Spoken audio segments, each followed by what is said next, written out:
E aí galera, fala comigo! Aqui quem tá falando é o Dibs Lira, com um convidado especial para apresentar nosso programa de hoje, Café e Creatina. Roda a vinheta aí!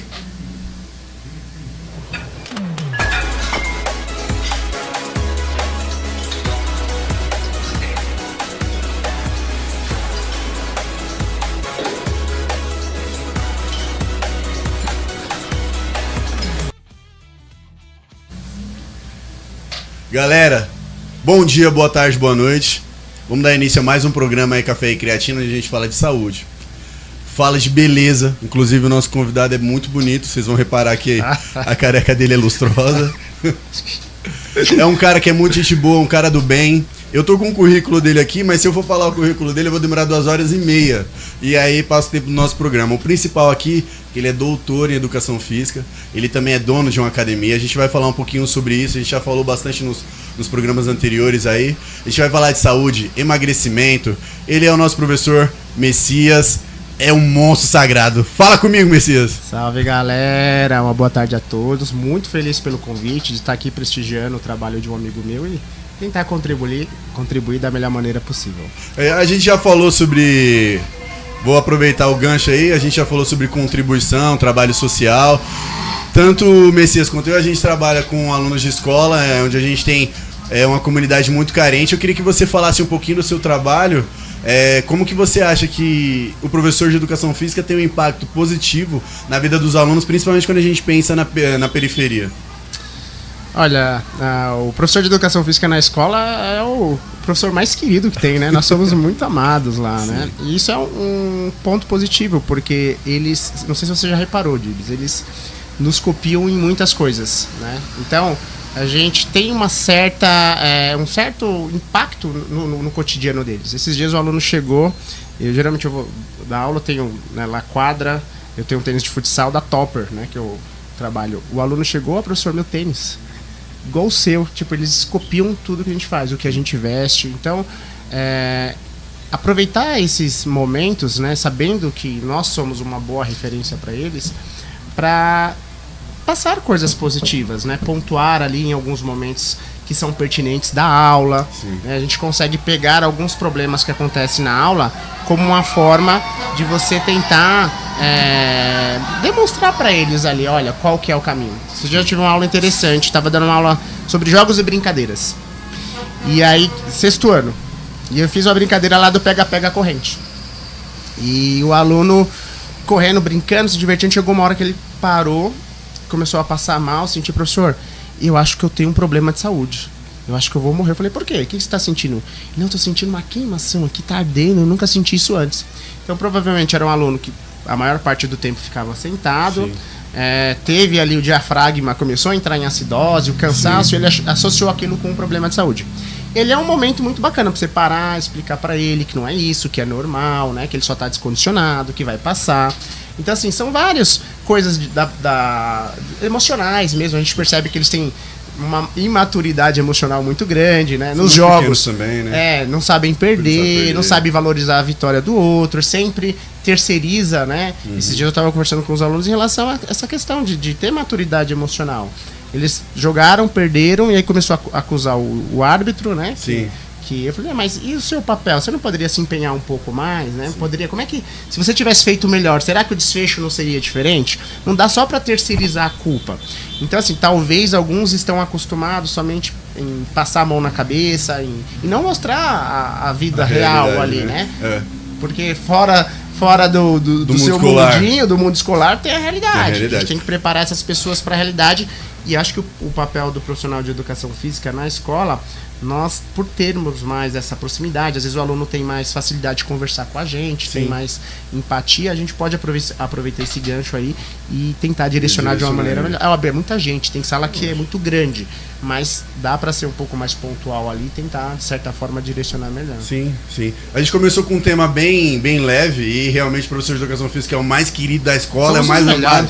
Onde a gente passa, eles ficam gritando, e a gente gosta muito disso, os outros professores têm um pouco de inveja. Tem inveja da gente, mas é isso aí. Eu comecei para poder introduzir esse tema e você comentou desse aluno que se sentiu um pouco mal e a gente consegue perceber, por exemplo, tem alguns vídeos da década de 60, onde você vê o Rio de Janeiro com pessoas magras, definido sem nenhum problema de saúde. Eu queria que você explanasse um pouquinho desse assunto, onde a gente vê as crianças sedentárias, onde na nossa época a gente subia em árvores, brincava na rua, a gente tinha uma vida muito mais ativa, e hoje a gente percebe na escola, inclusive através da alimentação que é muito pobre em nutriente, as crianças com sobrepeso, os adultos com sobrepeso. Como que você acha que o sistema ele tem sido forjado para poder obrigar o ser humano a ficar cada vez mais fraco? E qual que seria o papel do educador físico, né, pensando tanto nas crianças quanto nos adultos, em promover a questão da saúde? Eu costumo falar que hoje existe uma expressão, né, que é muito comum na educação física, chama-se analfabetismo motor, né? As crianças, os jovens de hoje estão cada vez com menos repertório motor. E uma criança que tem um repertório motor pobre, ele vai se tornar um adulto que quando vai para uma aula, já viu esses vídeos que viralizam aí da aula de zumba? A professora tá para um lado, o aluno tá para o outro. Esse aluno provavelmente ele teve pouco estímulo, né? A gente vive hoje numa geração onde os pais falam muito não, né? Ah, não pode isso, não pode aquilo, vai se machucar. E deveria, ao contrário, dar estímulos, né? A gente percebe que as crianças estão muito enrijecidas, não podem sair muitas vezes de casa. A gente entende a questão da violência, a questão do perigo, mas às vezes esse cuidado em excesso mais prejudica o desenvolvimento da criança do que ajuda. Então, assim, acho que a criação deve ser de uma maneira que tenha que ter equilíbrio, né? Sim. E essa falta de estímulo gera esse repertório motor reduzido. E na escola mesmo, a gente já percebe os alunos que têm mais estímulos, que são, né, participam de mais atividades, com aqueles que têm pouca atividade, ficam mais tempo no celular, fica mais tempo no tempo de tela. Tem um mês atrás, uma aula online a gente teve com os alunos e a gente falou sobre o tempo de tela. A média, alguns com 8 horas, 5 horas, é uma quantidade de tempo absurda. Eu acho que criança nem deveria ter celular, cara. Antes dos 12 anos, vai ter celular pra quê? Primeira coisa, vai dar mãe, pai, eu quero um celular. Pra quê? Né? Pra eu falar com você quando precisar. Mas se você tá a maior parte do tempo com seu pai, com sua mãe, você vai dar um celular pra criança pra quê? Às vezes a gente terceiriza a educação, né? Antigamente usava bastante a TV, hoje em dia usa o celular. Não, né? O pior, cara, terceiriza, mas vai ter um cara lá na sua sala, né, que é formado em Harvard, estimulando a sua criança ao consumismo, né, estimulando a sua criança a fazer aos jogos, né, a gastar ali. Então, é uma pessoa formada que está manipulando e o impacto vai ser nos pais nisso. Sim, e o legal da gente começar a estudar sobre esses assuntos é tentar sair um pouco desse viés de consumismo e de passar o tempo nas telas, né? A gente vê índices de 50% nos Estados Unidos de pessoas com sobrepeso, no Brasil é bem parecido, né? Como que você acha, por exemplo, que o esporte, você que vem da capoeira desde muito tempo, é um mestre, né? Pode influenciar, como a gente pode usar o esporte para ajudar as crianças, por exemplo, a saírem um pouquinho das telas e terem uma vida mais saudável? Tudo parte, assim, do exemplo, né? O profissional de educação física muitas vezes é referência nas crianças, mas em casa os pais também. Então, existem pesquisas que mostram que pais obesos tendem a ter filhos obesos. Sim. Essa criança vai crescer obesa. E muita questão de comportamento. Então, o que a gente precisa hoje é mudar hábitos, tá? Então, os pais, eles têm uma grande responsabilidade. Ele escolhe o que ele quer. Não, a criança não tem que escolher, cara. Você tem que saber o que é bom. Sim. Hoje em dia, eu percebo que pararam de cozinhar em casa. É por falta de... Eu entendo, né, que a rotina é diferente, mas se você vai olhar a despensa, bolacha recheada, é miojo, é salgadinho. Então, são comidas, né, que são muito palatáveis, com alto valor calórico, mas com baixo valor nutricional. Isso impacta na saúde da criança, é por isso que as crianças estão com excesso de peso, né? Sobrepeso, com obesidade. Sim. E torna uma criança doenças, cara. Doenças que apareciam em adultos estão aparecendo nas crianças. No meu doutorado, no processo do meu doutorado, nós fizemos uma pesquisa, um trabalho em grupo lá sobre comportamento sedentário e pressão arterial em crianças. Então a gente viu uma correlação muito grande. Quanto mais tempo a criança fica sedentária, o maior o tempo de tela, maior o índice de hipertensão nessas crianças. Hipertensão, que antigamente Soltinho. era uma doença de velho, Sim. né? Adulto tinha hipertensão. Sim. E as crianças estão hipertensas. Você comentou das comidas ultrapalatáveis, né? E aí é quando a gente tinha a mistura de açúcar, gordura e sal no mesmo alimento, que não existe isso na natureza, correto? Exatamente. Agora o sistema ele é forjado para vender mentiras, onde você tem alimentos que são fit e que na realidade não são alimentos, são produtos alimentícios. Como que você enxerga essa manipulação da mídia para poder trazer o que a gente chama de produtos alimentícios, e aí a gente tem menos cozinha em casa, onde as pessoas elas comem menos alimentos de verdade. Exatamente. E elas comem mais produtos alimentícios. Como que você enxerga essa manipulação da mídia? A gente vê, por exemplo, lugares que são extremamente afastados, né, onde eles deveriam comer peixes e raízes, e aí tem caminhões e barcos que levam esses alimentos ultraprocessados para eles. Você acha que tem alguma teoria da conspiração, alguma coisa nesse sentido? Ou você acha que é só a evolução mesmo do sistema? Olha, quando a gente vai falar, né, em relação da importância de comer comida de verdade, de mudar hábitos alimentares, a gente entra... dos questionamentos é falta de tempo, né? A nossa vida é corrida, não dá tempo para comer melhor, não dá tempo para cozinhar. Só que isso a longo prazo ele tem um custo, né? E é isso que a indústria quer. A indústria quer vender facilidade, né? Então as pessoas falam, não consigo bater, por exemplo, a minha quantidade de proteínas nos alimentos. Então vou tomar o quê? Whey, BCA, né? Eu quero de alguma outra forma manter o meu nível bater o nível de proteínas ali. Mas, em algumas situações, eu até entendo que realmente fica difícil. Mas será que a pessoa ela tenta sempre ir para o lado mais fácil? Ela não tenta outros recursos, né? Os alunos vêm nos procurar para consultoria e a primeira pergunta que faz é: o que eu tomo para melhorar meu rendimento? Estou me sentindo cansado. Preciso melhorar, ter mais disposição para, né? O que eu tomo? E às vezes eu conheço pessoas que gastam 800, 900 mil reais só com suplementos e nunca foram no nutricionista. Nunca marcaram uma consulta. Não faz os exames. Não faz nada. Eles querem o jeito mais fácil. E aí escuta e a gente percebe que o algoritmo induz, né? Sim. Começa a mandar vídeo de pessoas que são patrocinadas. Sim. Ali e querem induzir ao consumo. Mas eu acho que o fazer o básico sempre funciona. Né? Faz o básico, tenta fazer ali o básico perfeito. Sim. Não deu certo, é isso que o nutricionista vai fazer. Ele vai fazer lá um recordatório alimentar, né? Ele vai entender o que você está comendo, vai ver suas deficiências, vai ver sua rotina. E aí ele vai, acho que aqui vale a pena inserir um suplemento. Sim. Ou não, vamos tentar só através dos alimentos, que eu sei que é mais difícil. Tem coisas que não dá só dos alimentos. A creatina, por exemplo, para a gente conseguir uma dose de creatina que a gente toma no dia, sim, né? Você teria que comer muita comida, muita carne, não dá. Então tem suplementos que fazem sentido, né? Sim. Até o nome de vocês é café. O nome interessante, café e creatina. Só mudando o gancho assim, onde surgiu esse nome? Por que você escolheu? Não, esse programa, o nome desse programa a gente demorou um dia inteiro para poder desenvolver. E a gente ficou buscando um nome que fosse engraçado, certo, e que fizesse alusão ao mundo fitness. Sim. E para trazer, inclusive, isso que a gente tá falando aqui. As pessoas vão buscar sempre a pílula mágica. Exatamente. Correto? Eu falo isso no meu canal do YouTube. Pessoal, depois a gente vai deixar o link aqui do canal do nosso professor Messias, para vocês seguirem. Tem canal Cloto, sigam lá, Cloto. A gente vai perguntar o porquê do nome também, vocês vão se surpreender o porquê do nome, é bastante interessante. Mas antes de chegar nesse ponto, eu queria que a gente falasse um pouquinho sobre a questão da pílula mágica, né? Você comentou sobre facilidades e isso é muito real. Na academia, na escola, eles sempre querem o atalho. Exatamente. A gente falou um pouquinho aqui no off de tentativa e erro, de que a maioria das pessoas que são bem-sucedidas, elas não ficam bem-sucedidas do dia pra noite. Né? Do nada, não é do nada. A gente, no Instagram, vê sempre um recorte.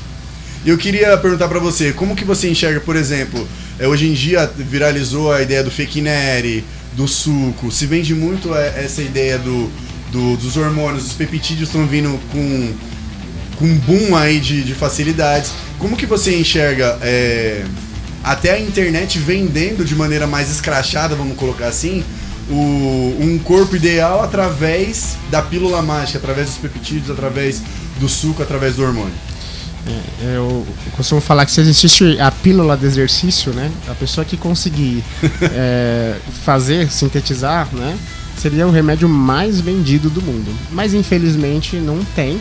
Mas não existe algo que proporcione tantos benefícios, né? Para dores, para problemas cognitivos, né? Depressão, ansiedade, uma série de coisas num único fator. O exercício ele é capaz de melhorar todos esses parâmetros. Então, eu percebo que hoje as redes sociais, a internet é meio que terra de ninguém. Inclusive, acho que, se não me engano, foi na China que eles criaram lá que profissionais da saúde, se você não é profissional da saúde, você não pode falar sobre saúde. Não pode falar sobre exercício se você não é um profissional da área. Você não pode falar sobre psicologia se você não é psicólogo. E eu acho que no Brasil falta um pouco isso, é muito terra de ninguém. E as informações acabam ficando muito discrepantes. Então, um dia você vê um profissional falando que o ovo faz bem. Aí outro dia tem um outro profissional falando que o ovo faz mal. Né? Tem um dia um cara falando que tomar creatina faz bem. Aí vem o outro falando que vai fazer mal. E muita gente desinformada falando. Sim. E você que tem estudo, que sabe buscar as fontes de informação, você não vai no Wikipedia se informar, você sabe que existe locais, né, que tem artigos, que tem evidências, você vai buscar informação real. Mas a maioria das pessoas não tem. E aí ficam, muitas vezes, seguindo caminhos lá na frente vão ter consequências. Você deu o gancho e eu já ia te perguntar. E hoje a gente tem não só a questão das pesquisas, mas a gente tem um problema muito mais sério agora, que são as inteligências artificiais. Os vídeos com inteligência artificial, que, cara, vai enganar muita gente, mano. Já engana, né? Muita. Se você não tem um feeling ali... Você não percebe. Você antecipou uma pergunta, eu ia perguntar pra vocês o que você acha da regulamentação. Que foi feito na China, por exemplo, e eles têm um padrão totalmente diferente. As crianças não assistem vídeos de dancinhas, né? E só os profissionais capacitados podem falar sobre aquele assunto. Por exemplo, nós somos formados educadores físicos, você inclusive é doutor, né? Tem várias pós-graduações, então... Você tem a capacidade para falar daquele assunto, sobre treinamento físico, sobre alimentação. Agora o que acontece? Até falando, muita gente fala de teoria da conspiração, dieta carnívora, dieta do ovo, dieta disso, dieta daquilo. E começa a trazer, inclusive, elementos refutando os estudos e o sistema. Exatamente. O que você pensa sobre isso? Você acha que seria interessante o Brasil adotar uma regulamentação?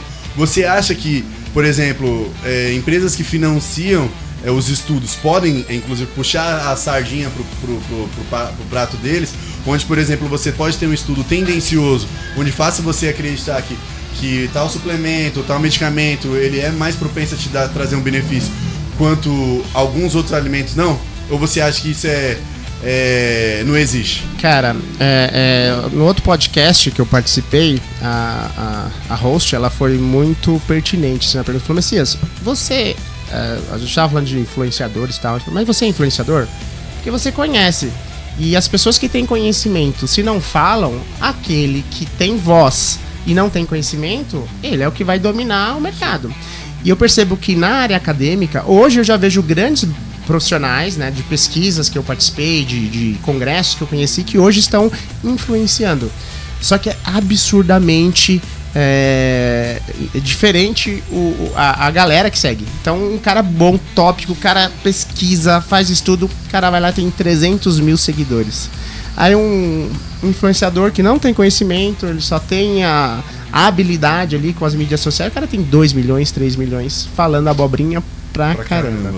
E aí, na pesquisa não existe isso. Existe, quando você vai fazer um trabalho sério, né, publicar em revistas sérias, o rigor científico não permite essas falhas. Então, os caras vão ver se tem algum viés, se tem dinheiro sendo investido ali de alguma empresa. Isso já muda a forma que eles vão olhar para a sua publicação, porque não pode ter viés na sua pesquisa. Você tem que fazer uma pesquisa para descobrir algo, né, um fato, e não para ser tendencioso. Isso. Então, as revistas científicas, quando você vai publicar um artigo, é como se fosse futebol. Tem a série A, a série B, a série D. Então, quando a gente publica um trabalho que ele é bacana, o nosso maior objetivo é publicar numa revista que tem um score A1, que é a top das tops. Aí tem a A2, que é boa também, mas já não é a A1. Aí vem as boas, mas que não são tão boas, que são B1, B2. Eu lembro que na Unesp, quando eu tava fazendo meu mestrado, até B2 eles aceitavam, né? Aí B3 e B4 já é um nível de uma revista que já não é tão... não respeita tanto o rigor científico, não tem um impacto, né? O fator de impacto dela não é tão grande. Então a nossa ideia era sempre publicar essas revistas que são tops de linha. E aí, cara, qualquer coisinha ali que eles percebem que pode gerar um viés, eles não aceitam para publicação. Então você vai achar, né? Esses dias eu estava pesquisando sobre um novo produto para avaliação física e com ultrassom. E eu quis ver falando que era melhor do que o DEXA, por exemplo. O DEXA é um padrão de avaliação física que é top de linha.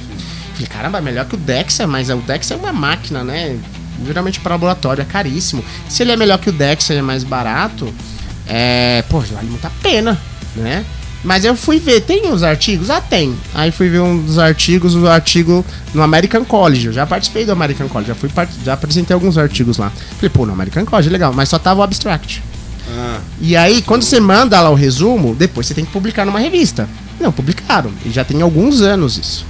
Ou seja, para você apresentar no American College, você até consegue. Mas eles estavam usando aquilo como referência. E aí eu fui ver, mas onde, né?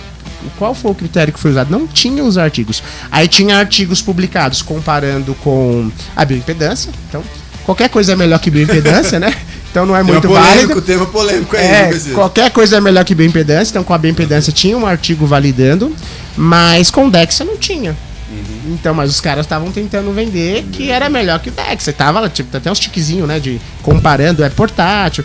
Então, assim, a gente precisa ficar atento. E as revistas científicas, em relação a esse tipo de coisa, de suplementos, de tendência, da galera patrocinando. Então, assim, a gente tem que ter um certo cuidado. Sim. Eu acho que deveria regulamentar, sim, porque muitas informações induzem as pessoas ao erro. Sim. E muitas vezes são coisas que são irreversíveis, né? Sim. A gente que está falando de saúde, a saúde ela é muito séria. Tem pessoas que estão pensando somente no bolso. Sim. E aí induz muitas vezes não só na parte física de treinamento, né? Eu vejo alguns exercícios, você vai lá, monta todo um protocolo de treino para a pessoa, você faz uma anamnese, entende todas as dores, as necessidades daquela pessoa. Muito e ela chega, olha, eu vi um exercício de uma blogueira, posso fazer? Cara, isso. Eu lembrei de quando eu tava na faculdade, eu e meu irmão, a gente estudou na mesma sala. Aí foi bem na época que estourou os Pugliese. Fizeram educação física, os dois? Lembra dos Pugliese? Foi logo quando iniciou o boom da internet. E a gente que era educador físico, obviamente ainda se formando, não tinha tanta voz. E pessoas como eles, né? Eles não são formados. Que não são formados. Hoje são, não? Eu nem sei, mas o ponto na época não era. Tem muita voz, na época não era. Exatamente. São bonitos, sabe vender, sabe falar e falam muito e vendem muito. Qual que é o conselho que você daria? Porque assim, é o seguinte, muitos profissionais bons não falam. E muitas pessoas que às vezes não têm tanto conhecimento usam, às vezes, inclusive, de artifícios, de técnicas de venda para te poder vender mentiras, vender a pílula mágica, a água mágica. E que não é realidade. Como é que você enxerga isso? Qual que é o conselho que você daria, por exemplo, para um profissional que está se formando, ou para alguém que está querendo mudar o corpo e vai para a internet e enxerga um monte de pessoas tentando vender, sabe como é o Instagram hoje em dia, tentando manipular a sua atenção? O que eu percebo hoje, né? Hoje as pessoas têm muito viés de validação, né? E acontece isso muito com a gente, profissional de educação física. O aluno chega, às vezes o aluno já foi lá, já comprou o suplemento dele, já comprou o termogênico, e aí ele vem perguntar pra você o que você acha. Ele quer uma validação daquilo que ele já fez. E aí você vai, eu fazia muito isso, tá? Com toda a calma, com toda a paciência, tento explicar, tento ver os melhores caminhos. E aí, do nada, a pessoa depois, mesmo você explicando, né, falando que poderia ter estratégias melhores, a pessoa fazia. Então ela não estava querendo realmente saber, ela queria só que validasse o ego dela ali, né? Sim. Então a gente tem muito, é mais de você tentar entender o contexto, tentar entender a situação. Hoje eu já corto, né? Eu já, vai falar com um profissional, Você né? vai perdendo um pouco da paciência, né? Porque às vezes você gasta seu tempo precioso tentando ajudar uma pessoa que ela não quer ajuda. Uhum. Ela já tomou todas as decisões, ela só queria que você validasse, e você não validou, tô nem aí, então vou fazer, eu continuo fazendo, né? Eu tinha um amigo que falava assim, Messias, eu acho muito importante a gente trabalhar aliado com os profissionais. O trabalho interdisciplinar é muito importante. Lá no Hospital das Clínicas, quando eu fiz o meu mestrado e o meu doutorado, a gente tinha uma equipe multidisciplinar. E é riquíssimo a troca de informações que a gente tinha. É muito valioso. Então eu tento sempre trabalhar alinhado com outros profissionais, né? Eu tenho amigos que pagam aluguel de academia vendendo suplemento para os alunos. E às vezes não tá muito preocupado com o aluno, né? Então o cara vai lá, se chega, eu quero emagrecer. Aí o cara vai e te vende whey, VCA, pré-treino, né?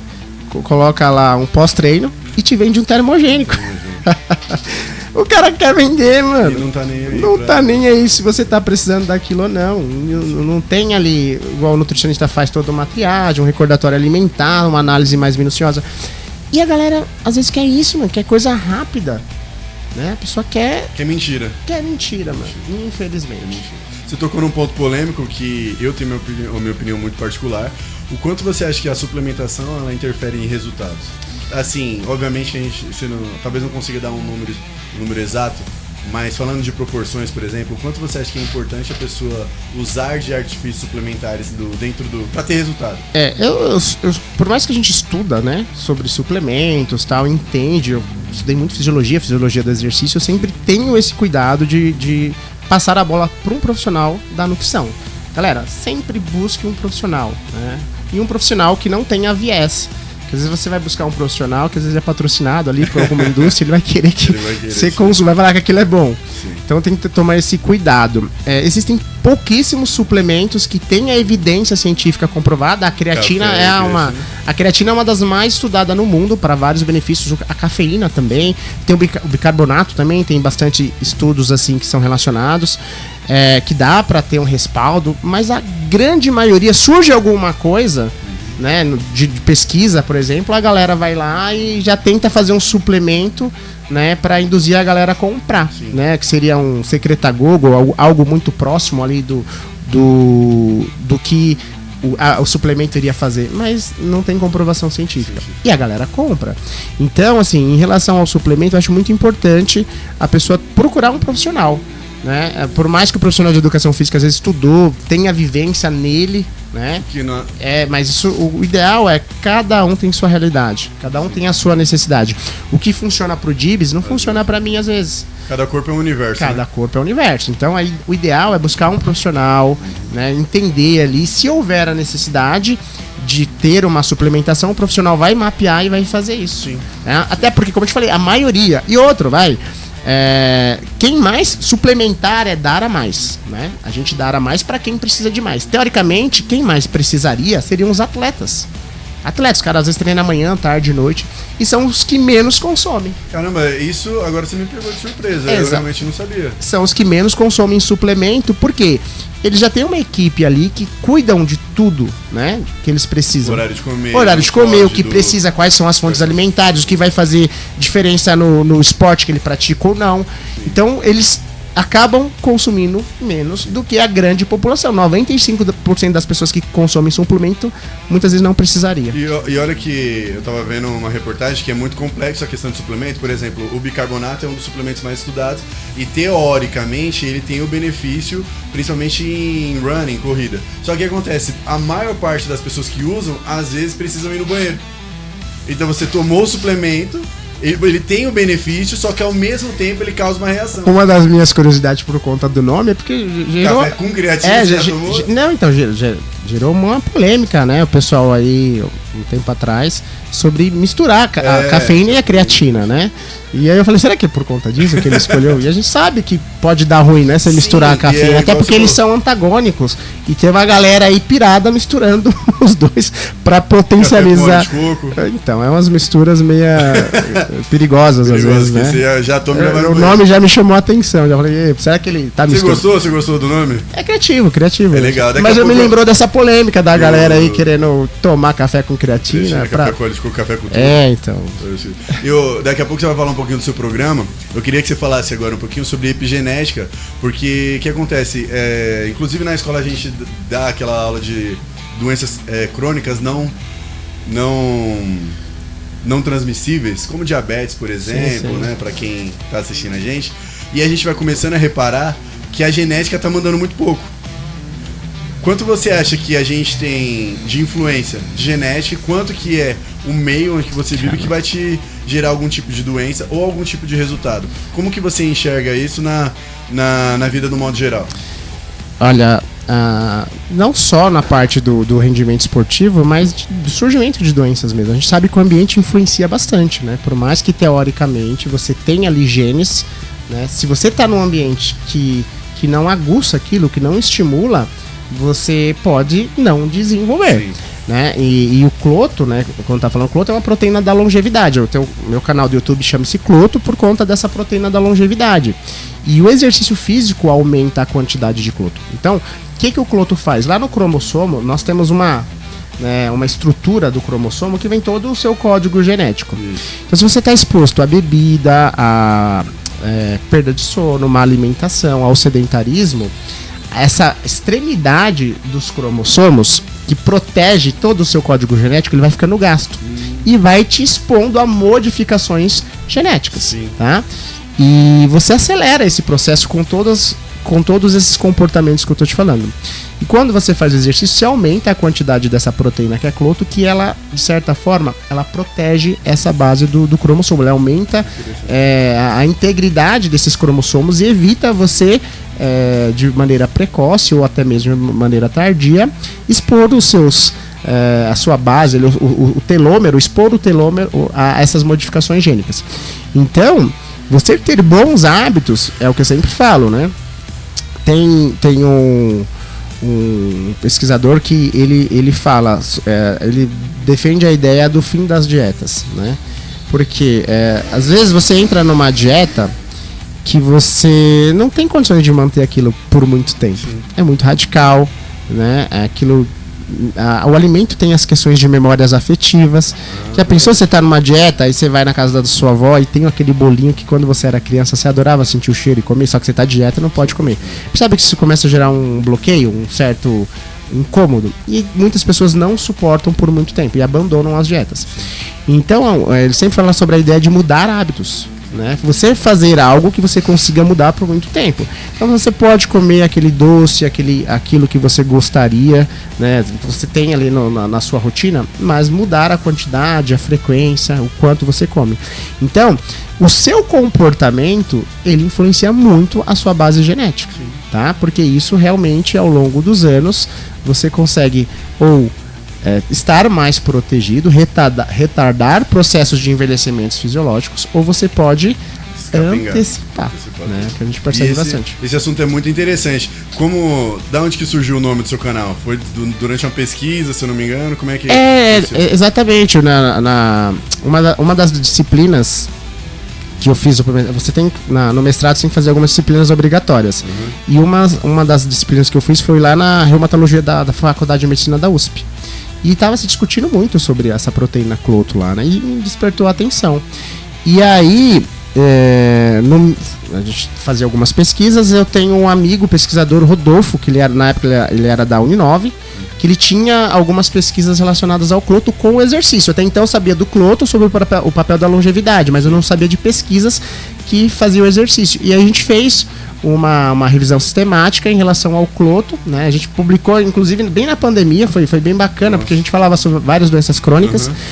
E daí surgiu a ideia de colocar o nome no canal, para falar um pouquinho sobre isso, né? Inclusive tem um artigo que a gente fala sobre isso. Sim.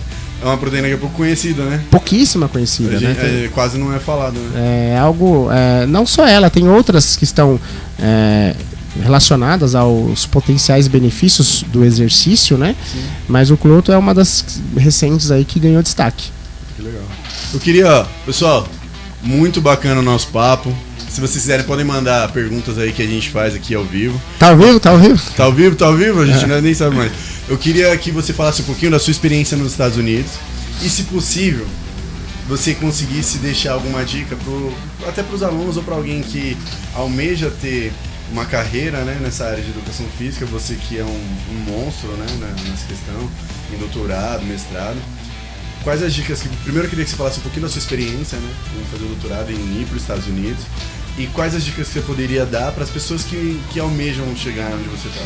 Cara, eu acho que assim, quando você entra numa profissão, eu lembro quando eu fui fazer o vestibular, e no vestibular você tinha 2 opções lá para marcar, né? A sua escolha principal e sua escolha secundária. Se na época, se não formasse a turma da sua escolha principal, você ia pra sua escolha secundária. Mas eu achava aquilo absurdo. Eu falava, como assim, cara? É uma profissão pra carreira, pra vida. Como é que eu posso ter mais de uma escolha? Vou viver disso, né? Eu pensava dessa forma. Como é que eu posso ter uma segunda escolha? Se não der certo na educação física aqui, esse semestre, eu vou em algum lugar que vai dar certo. Ou eu vou esperar até formar a turma, né? Mas não pensava em uma segunda opção. E o muito engraçado é que eu tentei entrar na Unesp, né? Eu fiz o vestibular para entrar na Unesp. E na prova prática eu voei. Cara, foi acima da média nacional. Só que nessas provas você não pode zerar. E eu lembro que eu zerei em Química. Caramba. Se você zerar, você é eliminado do processo, né? Aí acho que na primeira fase eu zerei em Química e não segui. Aí eu fui fazer uma universidade particular. E eu tive a oportunidade de alguns anos depois, né, quando eu já estava no processo de mestrado, né, no doutorado, voltar na Unesp como professor.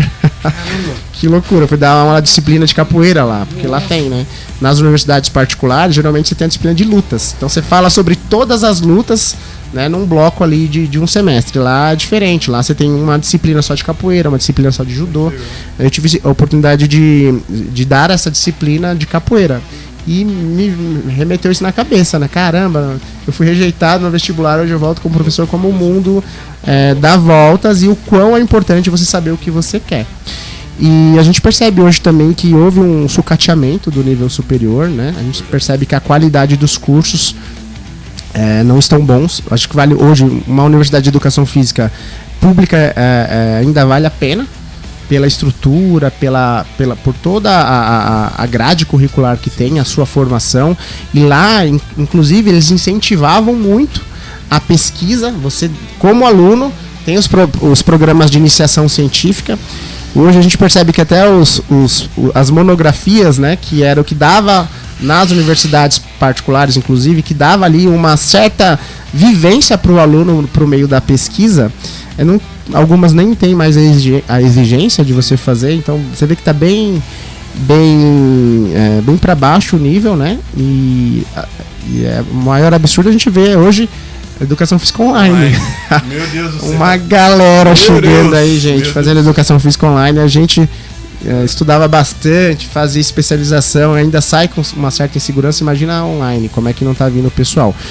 E aí eu tive a oportunidade de viajar para os Estados Unidos por conta do mestrado. E no começo, né, que eu não tive a oportunidade de fazer na pública, e eu fui na particular fazer, foi praticamente todo o meu salário. Cara, era muito dinheiro na minha mão e eu entregando assim no dia da minha primeira matrícula, né? Eu falei, será que vai valer a pena? Meu salário praticamente todo. Minha irmã me ajudou muito nessa época de graduação. Maravilhosíssima. Minha irmã foi meu grande apoio ali, meu grande pilar, porque sem ela talvez não teria dado certo. E hoje eu vejo o quanto que valeu a pena, cara. Valeu muito a pena. Me abriu portas. Jamais imaginar que eu ia conseguir viajar, né? E eu viajei por conta das pesquisas, né? Eu tive a oportunidade de viajar por conta das pesquisas, de conhecer outros países, né? E nos Estados Unidos, quando eu ia, a única diferença que eu percebia nas nossas pesquisas é que lá é absurdo, cara. Fora, né, do país, o apoio à pesquisa, né? Verba pra você. Às vezes você quer uma verba pra comprar um equipamento, alguma coisa, mano, é uma burocracia, às vezes não tem, sabe? Você tem que fazer algo muito mais simples, né? E no congresso eu via trabalhos que a galera voava. Eu tive a oportunidade de conhecer Harvard. O meu orientador, Emmanuel Ciolak, ele tinha um amigo lá em Harvard e a gente queria conhecer o laboratório de fisiologia do exercício. E ele me mandou uma mensagem que a gente estava lá no congresso, né, em Boston, e ele falou, vamos conhecer. Aí o cara, não, pode vir, eu consigo colocar vocês aqui dentro. E eu queria ver, cara, um teste de ergospirometria, porque o que a gente tem de padrão ouro aqui de ergospirometria é uma máscara, né, o bucal, tal, você vê troca gasosa, pressão de oxigênio, pressão de CO2, você vê vê tudo. Esse é o padrão ouro aqui. Lá, mano, É no catéter, os caras colocam lá um sensor dentro do coração da pessoa. E eu louco pra ver esse procedimento. Eu queria ver, eu queria vivenciar ali e tal. No dia tinham cancelado a avaliação. Mas você vê o quão diferente eles têm assim de tecnologia, de recurso, muito à frente. Que tem uma correlação grande entre o investimento do Estado e o crescimento do país quando ele investe em pesquisa e educação, né? Exatamente. Isso aí é de praxe. Inclusive a China você vê em grande ascensão porque investiu em tecnologia, escola, né? Coisa que o nosso país aqui não faz. Coisas de última geração, né? A gente sabe, quem é pesquisador sabe o que eu tô falando, o quanto é difícil de você colocar no projeto, conseguir verba ali pro seu projeto. Às vezes você não tem tantos pontos na pesquisa, né? Você acaba não ficando ali. É complicado, não é fácil. Para quem já tá no meio, eu acompanhava os pesquisadores lá, tentando mais tecnologia, mais recursos para fazer um trabalho mais fidedigno ali, e às vezes tinha dificuldade. A gente sabe o brasileiro ele tem que meio que se virar nos 30, né? Tem, cara. Porque é como se nos outros países, como os Estados Unidos, por exemplo, fosse mais fácil você viver. E aqui no Brasil você tem que ter um pouco mais de garra, um pouco mais de gana pra você querer chegar, né? Exatamente. Você contou um pouco da sua história aqui no off antes, e aí você já percebe que é um vencedor nato. A gente tem que se acostumar a fazer dar certo, né, Luciano? Tem, cara. Tem que se acostumar a fazer dar certo, porque... Independente do que acontece. Independente do que aconteça, porque sempre deu errado. Né? Sempre deu errado, cara. Você sempre tá alguns quilômetros atrás da galera. Atrás, as pessoas costumam falar que todo mundo tem as mesmas 24 horas, cara. Não tem.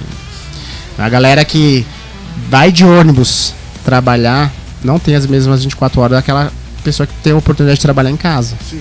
Né? Ou que não trabalha, que tem alguém ali que apoia, principalmente quando a gente está estudando, no período de estudo, né? Você pode se dedicar mais aos estudos, tem mais horas. Então eu trabalhava e estudava.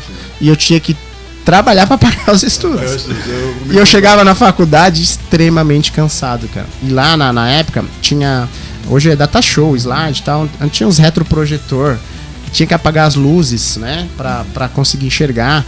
E eu cansado, com a luz apagada, eu falava pros meus amigos, não deixa eu dormir, pelo amor de Deus. Não morria de medo de pegar DP. Sim. Não deixa eu dormir. É super caro, né? E os alunos, às vezes, meu caderno vinha tudo... Parecia que eu tava fazendo psicografia, tudo rabiscado. Eu achava que estava ouvindo, anotando e eu dormindo. Anotando, cansado. E às vezes eu falava, gente, não deixa eu dormir. O pessoal falava, Messias, mas eu tenho dó de você, que eu não quero te acordar. Mas não deixa eu dormir. E às vezes eles estavam prestando atenção na aula e eu lá começava a cochilar. E eles não viam que eu estava dormindo. E eu já tinha perdido muitas explicações importantíssimas. Aí eu comecei a criar estratégia igual do Tropa de Elite. Pegava as canetas na mão assim e ficava seguro. Não tinha uma bomba, mas... mas era a estratégia. Pegava as canetas e aí quando eu dormia a caneta caía. Sim. Então era uma forma de eu tentar me manter acordado. Mas é isso, a gente não dá pra... Eu costumo falar que quando a gente vem pra esse plano, cada um joga um jogo completamente diferente. Extremamente diferente, cara. Né? E um dos principais pontos é a gente não se comparar.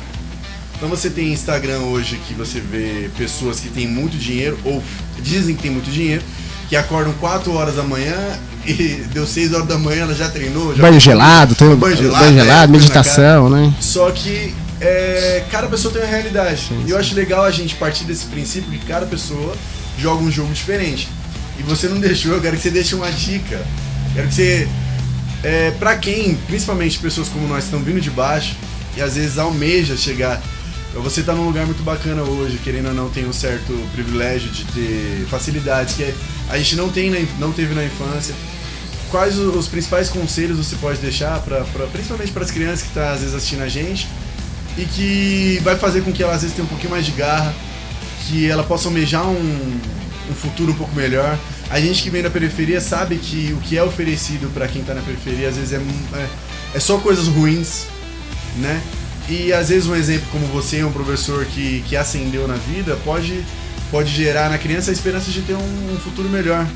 Qual que é o conselho que você poderia deixar para esse pessoal? Eu acho que nunca deixar a educação de lado, né? Porque quando você é uma pessoa instruída, né, o conhecimento ele é poder, né? Se você não tem conhecimento, você fica refém do que as pessoas fazem com você, do que as pessoas falam com você. Se você não tem conhecimento, você não questiona. Você somente aceita. Então, não deixe de estudar, né? O conhecimento ele vai te dar muito poder, vai te abrir portas, vai abrir a sua mente e você não vai ser refém do sistema, não vai ser refém de pessoas que são persuasivas, porque é o que a gente está falando, né? O celular aqui tem muita coisa por trás que você não sabe. E a partir do momento que você toma um conhecimento, então tudo que a gente está falando aqui, ó, o celular está gravando, né? E muitas vezes usa isso aqui para nos oferecer muitas coisas, para nos vender muitas coisas. E quando você sabe disso, você muda seu comportamento. Você começa a pensar fora da caixinha. E é o sistema que é isso, que você pense dentro da caixinha. Então, assim, por mais que você vai encontrar pedras no seu caminho, mas é importante você ter resiliência, né? Saber ali que, igual você estava falando, cada um tem o seu tempo. Porque quando você se compara com alguém que está na tua frente ali, ou já tem uma estrutura maior, você se frustra, acha que você que é o problema, que você que nunca vai dar certo, e não é bem isso. Então, tenha calma, né? Não deixe de estudar, busque informação que realmente faça diferença, não é... Tenta buscar uma informação verdadeira, né? Fidedigna, não é qualquer informação aleatória. Mas eu acho que hoje o estudo é a base, cara. Senão, e a gente percebe que tá mais difícil. Como é que concorre? Como é que um professor com giz e lousa consegue concorrer com o celular? É um tédio, né? Você acha que muita... vai tomar o lugar das pessoas? Olha, acredito que sim. Inclusive é um dos temas que eu falo lá no meu canal. Eu falo sobre inteligência artificial. Algumas profissões vão sumir. Não, a gente já vê hoje no estado, né? Hoje no estado algumas aulas são feitas por inteligência artificial. A gente tem aplicativos, né, que ensinam, né, e bons os aplicativos, né, o Matific, por exemplo, as crianças gostam bastante, que ensina matemática, enfim. Mais pra frente eu acredito que o professor vai ser um mero mediador de tecnologia ali. Eu acho que é uma profissão que vai desaparecer ao longo do tempo. Os professores. Mas eu acho que a gente não sabe ainda os caminhos que isso vai seguir. É complicado. Tá? Já se fala de uma renda universal. Exatamente. Um professor não tem como questionar que a inteligência artificial ela é muito superior. Estava vendo os estudos lá da inteligência artificial, conseguiu ver um câncer de mama, acho que 15 anos antes de surgir. E você, com um médico especialista ali olhando o exame, às vezes já vê quando está numa fase bem avançada. Então é absurdo, a gente tem que usar isso para o bem. Mas eu acho que na área da educação física, o profissional que tem ali carisma, né, que o calor humano jamais vai ser substituído por uma máquina fria, né? Provavelmente as profissões que vão se manter são aquelas que têm o contato com o ser humano. Profissional que tem empatia, né, que sabe lidar com o ser humano. Que hoje em dia está se perdendo, né? A gente antigamente brincava, ficava na rua conversando e etc. Hoje em dia as pessoas só se falam pelo celular, né? Cara, o calor humano está se perdendo, né? Não tem mais. Então, assim... Imagina o médico, você vai em algumas consultas, o médico tira a cadeira para você não sentar e não tomar muito tempo dele, cara. E imagina um profissional assim, se ele vai... Como é que ele vai ficar no mercado? Com a inteligência artificial. Se você tem um diagnóstico mais preciso, você já não tem um lado humano ali. Então, vai fazer muita diferença. Na China já tem um hospital que ele é praticamente inteiro feito com a inteligência artificial. Mas a galera tá fazendo isso hoje, né? O pessoal vai no chat GPT, tá com alguns sintomas. Tanto é que parece que tem agora um algoritmo que proíbe, né? Você ter diagnósticos no chat ou algumas inteligências. Te dá a receita, te dá o medicamento, né? O pessoal pedia e hoje ele já fala, isso não é ético, ele já meio que dá uma cortada, mas não tinha isso não. A galera tá fazendo consulta com psicólogo, diagnóstico de doença, tudo pelo chat GPT. É tudo aquele... É igual quando lançou a pólvora, né? É pra uma coisa boa, mas às vezes é usado pra uma coisa exatamente, que é ruim, né? Na internet, pra tudo, né? Pra tudo. Na internet tem muita coisa boa, mas também tem muita coisa ruim, né? E a gente tem que saber dar uma selecionada pra gente poder usar isso a nosso favor. Só que é isso que tá. A grande maioria das pessoas ainda não tem essa maturidade pra fazer o filtro. E o pior às vezes você vê um tema que tem dois especialistas e os dois divergem sobre aquele tema. É verdade. Isso acontece. E isso deixa a população bem confusa. Né? Às vezes é por questão de ego mesmo. A pessoa quer demonstrar mais conhecimento e acaba deixando o ego da pessoa falar mais alto. E a população que às vezes não tem esse filtro acaba se prejudicando um pouco. Eu costumo falar que provavelmente você vai discordar, Mas nesse plano aqui, o único absoluto é Deus. Exatamente. E aí, como você falou, às vezes você vai num médico e ele te dá um diagnóstico. E o outro médico dá um outro prognóstico. E para você poder fazer essa verificação, na minha cabeça, a maior parte das pessoas, elas são, como você falou, analfabetas, não sabem fazer uma interpretação. Elas às vezes também não têm o cuidado e não têm a vontade de ir atrás da informação, né? Que é só a pílula mágica. Então, se mesmo dentro, por exemplo, você pega 2 profissionais de nutrição, um é a favor da dieta carnívora, o outro não é, né? Eu acho que a área da saúde, o maior cuidado que a gente tem que ter é que não são as impressões pessoais, é a ciência. A gente precisa saber o que tem mais evidência, né? Porque, inclusive, o conhecimento ele é muito dinâmico. O que eu aprendi na minha faculdade, que eu terminei em 2007, cara, mudei muito, fazia muita coisa errada. E aí o conhecimento ele é dinâmico, vem novas pesquisas, novas formas, e você não pode estar enrijecido. Isso. Então, assim, não dá pra eu colocar o que eu gosto, o meu achismo. Não, o que é evidência, o que realmente funciona pra grande, maior parte da população. Então, se você entra nessa questão de favoritismo, né, você vai estar sendo tendencioso. Hoje em dia tá tudo muito polarizado, né? Exatamente, exatamente. Galera, o nosso programa já tá chegando ao fim. Pouca coisa. Passou rápido. Não sei se eu esqueci de perguntar uma coisa, a gente decidiu fazer mais um bate-papo. Trouxe uma lembrança pro meu amigo, esqueci de entregar no começo. Mentira. Olha isso aí, pessoal. Quero que ele, até presente. Quero que ele continue a vida dele fitness, né? Que da hora. Pessoal, aqui é da minha empresa de consultoria, né? Isso, a gente vai deixar depois no card. Olha que legal. O Messias, ele também tem uma academia, além disso, ele é muita coisa. Deixa eu te pedir pra você dar um toque pros donos de academia, né? A gente vê pessoas que chegam... Abre pra você ver, pô. Não. Quero que você seja uma pessoa... Vou usar hoje. Fitness. Que da hora, ó, pessoal. Meu presente, ó. Ó. Um halter, cara, pra você ficar forte, treinando mesmo. Isso aí, ele falou até no podcast aqui dá pra você treinar. Meu bíceps não tá grande o suficiente, por isso que ele me deu isso aqui. Cara, muito obrigado. Deixa eu te perguntar, eu quero que você deixe uma dica pros donos de academia. A gente falou um pouquinho sobre isso. Nas academias, às vezes, chega um pessoal que tá um pouquinho fora do peso, né? Não tem o hábito, parece que a academia é um ambiente excludente, né? Muito, às vezes começa pelo nome, né? Pelo nome, né? Às vezes a pessoa já vê o nome da academia, já nome de mitologia grega, o pessoal já pensa em que só tem pessoas bonitas e saradas dentro da academia. Na verdade é o contrário. Qual que é a dica que você poderia dar para um dono de academia para poder melhorar o acesso às pessoas, para poder reter mais os alunos? Porque a gente sente que o aluno vem e às vezes não consegue ficar um mês, porque não se sente pertencente. Olha, eu vou te falar, a gente tá depois da pandemia teve uma mudança muito drástica no meio fitness, tá? Tem alguns proprietários de academias que estão assim desesperados porque não sabem qual caminho seguir. Eu acho que ainda, por mais que a maioria não estão seguindo esse caminho, eu acho que ainda atendimento faz toda a diferença, tá? Você tem uma única oportunidade para causar a primeira boa impressão. E o aluno chega na academia e não é atendido, ele é jogado lá, não tem um mínimo de contato humano, né? O cara já não gosta de fazer exercício, ele está tentando melhorar a saúde e a qualidade de vida dele, e chega na academia, é um ambiente que realmente é seletivo, o proprietário ali... Porque o que acontece? As academias low cost estão dominando o mercado. Sim. Franquias. E aí os caras... Faz sentido, né? Você vender barato, mas você tá pagando ali para usar equipamento, para tomar um banho, né? Pra não tá pagando aquele valor ali, não é para um cara te ajudar, te instruir, né? Fazer um trabalho, fazer uma periodização mais assertiva para você estar ali, somente como um tirador de dúvidas. Isso cria pouco vínculo.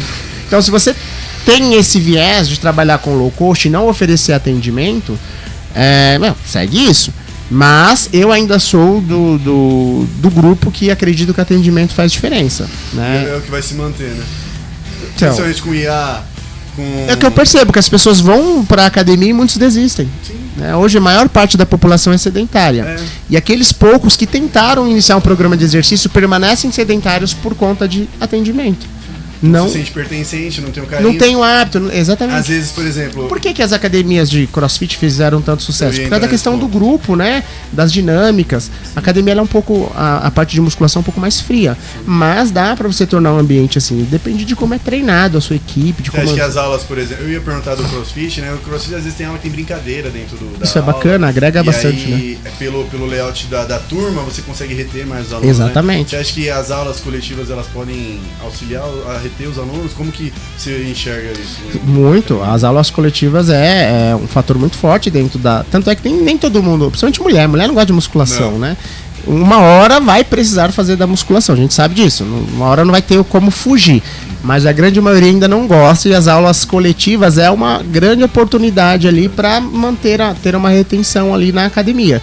Então a gente sabe que às vezes você matricula o aluno, ele vai para a musculação em aulas coletivas, mas ele frequenta mais as aulas coletivas do que a própria musculação. Então é uma forma de você manter aquele aluno. A musculação acaba sendo chato, né? Cara, pra quem sabe treinar, às vezes um treino ou outro fica sendo... Não é que é legal, mas ele é... Eu acho que até, assim, você precisa ser mordido pelo bichinho da musculação. Depois você começa a dormir melhor, suas dores começam a sumir, quando você começa a ter mais disposição, você começa a ter uma série de benefícios.